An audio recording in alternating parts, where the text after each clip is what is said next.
Welcome to the Resume Matrix tutorial series on resume formats.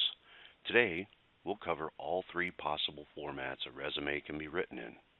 In order, we'll cover the chronological resume, the functional resume, and the hybrid or combination resume.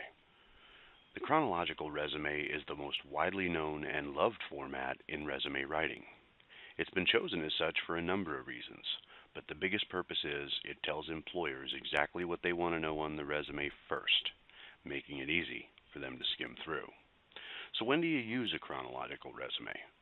Well, one, when you have more than 5 and up to 20 years of consistent work experience in more than one position. Gaps in employment are inevitable. Eventually everybody gets fired or laid off from a position at least once in their career.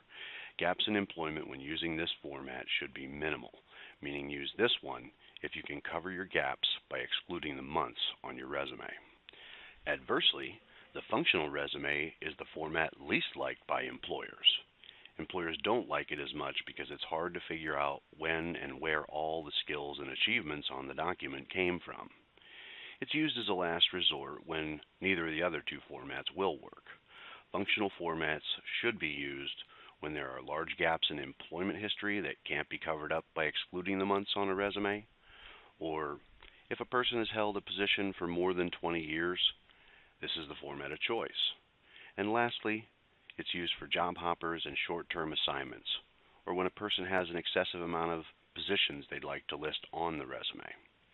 The last format we'll talk about is the hybrid or combination format.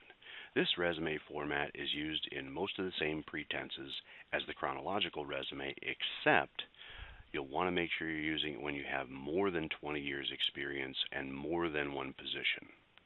Also, you must have a consistent background as with the chronological resume.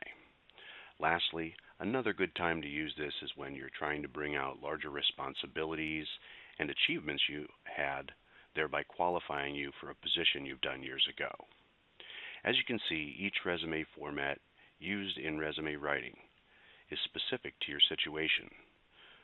So use these rules to be sure you're marketing yourself most effectively.